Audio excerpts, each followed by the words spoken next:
So I do want to thank all of you for attending today. I think a number of you know me, so maybe I don't need to introduce myself. But I do have another capacity here at the university, and that is as the AIMday Canada program manager. So I work with a number of universities across the country to deliver the AIMday program. And so before we get into today's session, I do want to acknowledge the land. Toronto is in the Dish with One Spoon territory. The Dish with One Spoon is a treaty between the Anishinaabe, Mississaugas, and Haudenosaunee that bound them together to share the territory and protect the land. Subsequent Indigenous nations and peoples, Europeans, and all newcomers have been invited into this treaty in the spirit of peace, friendship, and respect. So I'll turn it over to Shoma. Hi, everyone. I'm Shoma Sunhan. I'm a Partnership Development Officer at Queen's University. And we're really excited to partner with Toronto Metropolitan University of Ottawa and Hub350 to deliver AIMday mobility. So I'm excited to work with you all on this event. I'm going to give it to Kim to introduce herself. Hello, I'm Kim Perry. I'm the Programs Manager at Hub350 in the Canada North Business Park. So Canada's largest tech park. We are working with the post-secondary institutions and trying to connect them into Canada North with companies in our district here. And I know our colleagues at University of Ottawa are also very excited about the event. They weren't able to join us this morning, but they are available for anyone who has questions from the University of Ottawa. And with that, I am going to share some quick slides to give a bit of an overview about AIMday and the mobility event. So I do want to thank all of you for making the time today for this info session about AIMday mobility, which is happening on October 4th. So this event is being led by Queen's University and Toronto Metropolitan University of Ottawa and Hub350, as Shoma had mentioned. We are participating organizations, so we're supporting Queen's in the organization of this event. Next slide, please. So what is AIMday? So AIMday stands for Academic Industry Meeting Day. So it's a multidisciplinary exchange of knowledge and ideas focused around a single theme. And so for this event that we're holding in October is focused on mobility. It was initiated and developed by Uppsala University in Sweden in 2008 and has been adopted internationally at University of Oxford, Cambridge. There are universities in Brazil, South Africa, Europe, and also Canada. We've recently signed on a couple of universities from Australia. So the main point of the event is really just to try to find pathways towards answers for questions that are posed by organizations. And it's really meant to bring an understanding and new perspective to world problems. Next slide, please. So some of the key features and benefits is that it's sector agnostic. It's been shown to be highly effective and show really strong results in terms of creating these really great research partnerships between academia and external organizations. It's highly efficient and low in cost, time, and energy. These are tailored one-hour meetings, so they are focused on a single research challenge. It's a really great opportunity to connect with key industry experts and decision makers. And as mentioned before, Toronto Metropolitan is the official Canadian AIMday hub. Next slide, please. So how does the day work? So on the 4th, you will attend a tailored workshop based off of your research. This is going to be a virtual event because we have so many different universities and we're kind of far apart from one another. We felt that it was a lot easier just to hold it virtually, but there are events that are held in person. The organization's question, it defines the meeting agenda. You sign up for the questions that you are interested in. So if you find that there's really only one or two questions that really appeal to you and kind of fall into your research wheelhouse, those are the questions you sign up for. The discussions are meant to be candid. You don't have to prepare in advance. Really, you just come just with an open-mindedness to want to discuss the research challenge at hand. It is one question, 1 hour, experts only. So each workshop features 1 to 2 organizational representatives, so those folks who have submitted the questions and have the receptor capacity to undertake whatever, I guess, solutions proposed by the researchers. There are about 9 researchers max that we allow to participate in the overall discussion of this particular question. We find that when you have more researchers than 9, typically there's just not enough time for everybody to participate in discussion. We really want to have that really fulsome discussion about that research challenge. There's a facilitator who will moderate the conversation, and there are some observers, and this really only happens at the discretion of the organization. And again, as I mentioned, really we're trying to explore potential pathways towards a solution. It's really not meant to try to find the answer during that 1 hour. Participants will work together to solve the organization's pain points. This is a great opportunity for organizations and researchers to get to know each other. And there's a really high likelihood of a constructive, fruitful discussion that could hopefully potentially lead to a longer-term collaboration. And researchers are allowed to attend more than one workshop, schedule permitting. And there are going to be networking opportunities throughout the day with different AIMday attendees. And you can always let one of us know, any of the AIMday organizers, if there is a particular individual or company that you would like to discuss or like a follow-on conversation with after the 1 hour discussion. Next slide, please. So how does AIMday work? So the first step is that companies register their questions.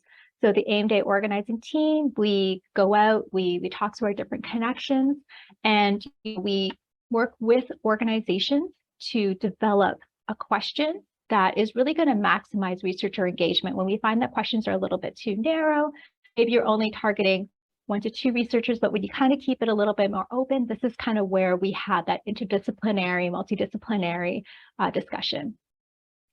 Once all the questions are finalized, we then open it up for academic researcher registration. So this is the phase that we're in now, and we open it up to you, faculty, to choose the questions based off of your expertise. So next, then what we do is we try to optimize a schedule based off of your selections and how you rank the questions. So this way we have the best possible matches of expertise to the particular question that is posed. We then have our meeting day. So we will share with you the schedule in advance so you know like what 1 hour slot you have signed up for. And that's where we have our structured 1 hour discussions. And there is a post-meeting activity that researchers will have to complete what we call an expression of interest form. It's a really short form. We're really just looking for like maybe half a page, just like a couple of quick summary points of, I discussed this point. I had this particular methodology that I think would be helpful in solving this particular research challenge you have. And then for the follow-up, this is where the EOIs kind of play, the expressions of interest really play like a key part of it, is the AIMday organizing team will then follow up with you and the organization to try to have like follow-on meetings so that this way you can continue the conversation after the event. The next slide, please.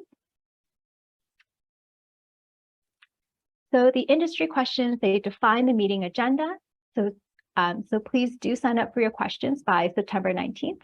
And I will now turn the slides over to Shoma. Sure, yeah. For AIMday Mobility, as Lisa mentioned, the deadline is next Monday, so that you have just about a week to sign up for questions and to review them and to rank them based on your priority of interest. Lisa already went over the attendees of each of the sessions, and just a reminder that each session is kind of tailored to that particular question. So if you sign up for 3 questions and you have 3 1 hour meetings during the day, it will be tailored to each particular question. And it's really around the discussion is centered around potentially finding avenues of collaboration and a path towards working together and really getting to know each other as well. So a typical breakdown of an AIMday session, they are 1 hour sessions. And so it starts with a welcome and introductions around the room. So this allows you to get to know who's in the room, whether it's other post-secondaries as well as the industry reps. Then the company reps have Usually typically around 5 minutes, max 10, but we try to keep it around 5 just to give a bit of a brief background about the question. So basically giving you an idea of why it's a problem, why they care about it, and what they've tried towards a solution. And this kind of helps start the conversation. The conversation is facilitated, and there's also a note taker who will be helping to take notes so that you can concentrate on the conversation and not worry about kind of writing things down. Really, the approach is a very collegial atmosphere where it's respectful, non-judgmental, but it really is space for everyone to participate and offer thoughts, and as well as explore ways that you can work together and collaborate. At the end, the facilitator and note taker will work together to highlight some of the key points. And this is a point in time where you might want to kind of consider keeping those points in mind for your expression of interest and what areas interest you and so on. And after the meeting, you will be given the expression of interest form. Again, the 1 hour is really intended to kind of be that starting point for further discussion and collaboration. So you're not expected to have a full solution at the end of the 1 hour. It's really a starting point to start the process. Now, the expression of interest form, as Lisa mentioned, it's a very brief form. It's really to help support follow-up with the companies. And so you'll be receiving a separate expression of interest form for each question that you attend. And it's really intended to highlight for the company to demonstrate what your interests as a researcher are, why you're interested in the question, what were some topics in the discussion that were interesting to you and that you think that you'd be interested in following up on, as well as highlighting kind of your expertise. What do you bring to the table? How could you help them solve this problem? And that combined expression of interest, although it's short, it is important because that's the main point that the industry will take a look at to say, yeah, I want to do follow-up. I want to continue conversations and potential collaborations with these researchers. They might also say that, although each expression of interest is given by an individual researcher, there may be opportunity to kind of combine and say, okay, maybe there's interest in a researcher from Toronto Met and a researcher from Ottawa U and a researcher from Queen's, where they have complementary expertise. And so they might kind of do some matching to say, okay, well, I want to have follow-on conversations with those 3 researchers together to see what we can form as a collaboration. And so it's good to highlight what you're able to bring to the table. Now the expression of interest form, it is a short form, so we try to get them in quickly. So with the event day on October 4th, the expression of interest forms are due on October 6th. So they're really, it's really best to do them right after the session and just kind of write down your thoughts before you forget about what happened and what you talked about. But you do have until the 6th to fill them out, and then the industries will be providing them with those expressions of interest. So with AIMday Mobility, we have 22 questions confirmed from industry. 13 different companies have signed up, a really wide variety of really interesting questions, and they will present a couple just to demonstrate the variety that there are. Now, we do recognize it takes a bit of time to kind of go through them and see where your interests are, but it's well worth the time to look at, where your interests and your expertise match. Now, registration for the questions is done online through the platform, and you can highlight, which questions you're interested in, which ones you have higher priority in your interest list, and so on. And the deadline again is next Monday, so please do register sooner rather than later. In addition to the main kind of sessions of the event, there will also be a networking session during the noon hour. So during this, the networking time, it will be, again, everything is done online. The Zoom networking will have an introduction to some of the ecosystem partners, including funders such as NSERC, OCI, MyTax, as well as partners in the mobility space, including Qtrick, DARE, and Enertech Capital. And they'll be giving an introduction to themselves as well as participating in the networking with the rest of the team. So that's also a great opportunity to learn about ecosystem events and things that are opportunities for funding and so on. So just to give you kind of a flavor of some of the questions, we kind of pulled out a couple of the questions, but I do recommend you taking a look at the list and seeing what your interests are. Just to give you an idea of the different types of questions that we have, so for example, from the City of Toronto, there's a question around safety tools and how they might be missing from the Vision Zero Safe Systems approach. And this is more specifically around policy or even manufacturing that falls outside of the municipal control, but can impact them. And so how would, what might be missing from that framework? Then microengineering tech is talking about automated vehicle systems and really understanding that handoff between driver and automation systems and how can we handle that so it's safe and effective.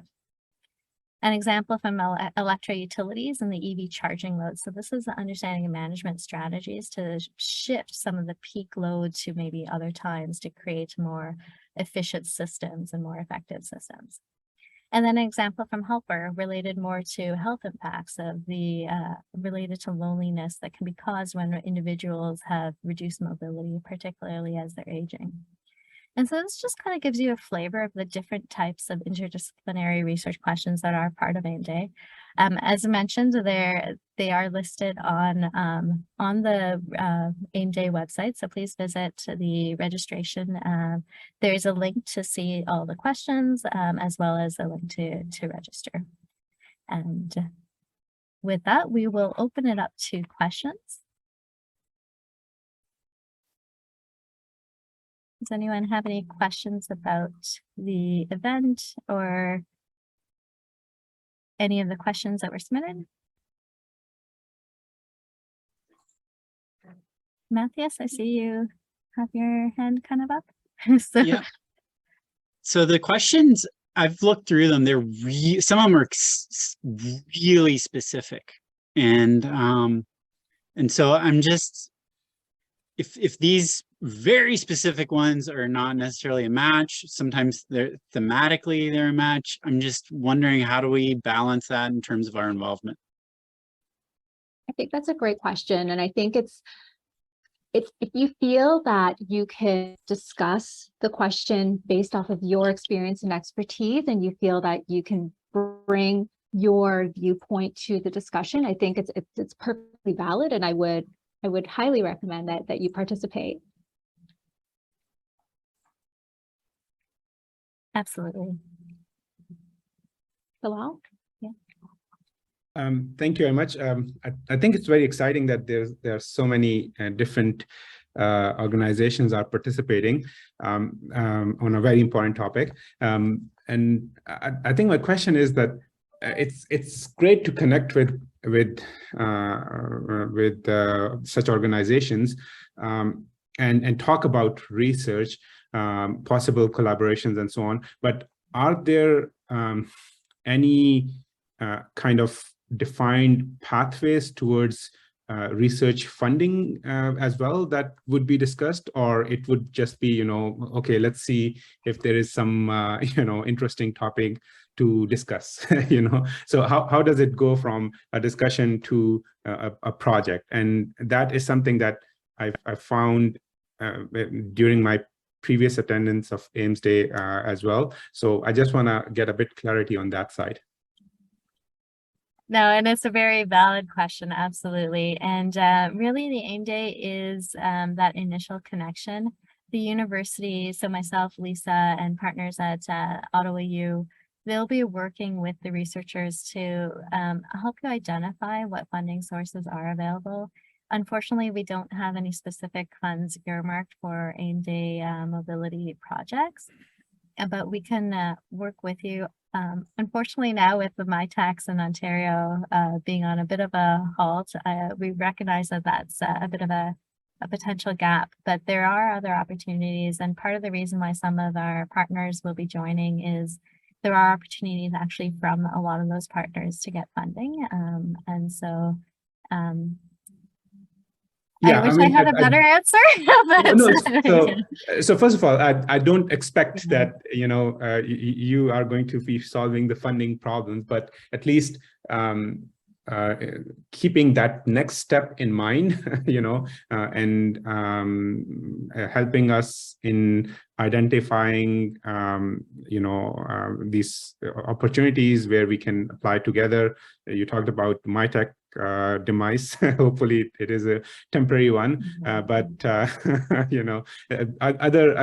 and my question actually started from what I heard about MyTech, and so identifying other sources that could be a good potential to apply for funding, because eventually it comes down to where is the research fund coming from, And, seeking public funding is not always necessarily the case. I mean, I think for some of the questions where, as Matthias had pointed out, they're very specific.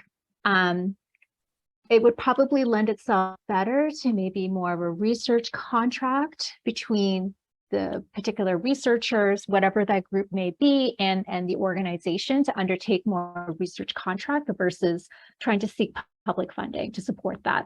And there's also a timeliness issue as well. It's a very timely issue that they're trying to solve, and the organization is willing to put in the funds, and then you as the researcher have that bandwidth to actually undertake the project, and the stars align, hopefully, we could probably try to discuss a more of a research contract approach. For sure. Kazim? Thank you for the presentation. I put the link for the list of questions because I wanted to make sure that that is the link, the 22 questions. Yes. Is that it? Okay, perfect. Because I echo what Matthias said, it's very specific. So for example, for my field of research, there was only one question which was not really related because it was too specific. And maybe I think my question, going back to funding, so knowing that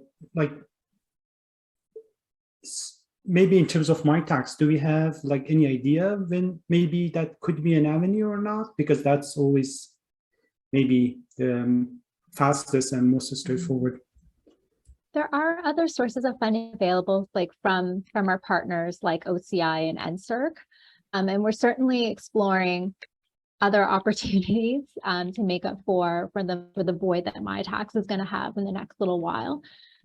So it's definitely on the radar. We are talking to MyTax. So I believe that Leslie, who is our MyTax representative, she will be sending out a more fulsome communication very soon.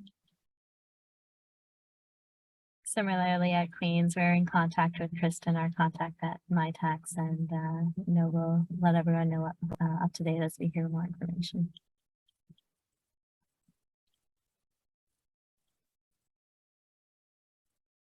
Are there any other questions?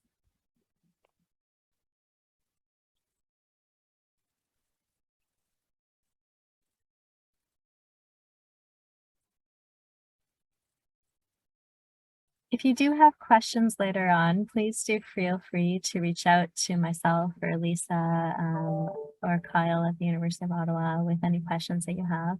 We're always here to help support, and even if it's a question, understanding the questions that are posted or other things related to the event or follow through, please do feel free to reach out, and we're happy to help. Yeah, thank you guys for putting this together. Thank you. Thank you. Thank you.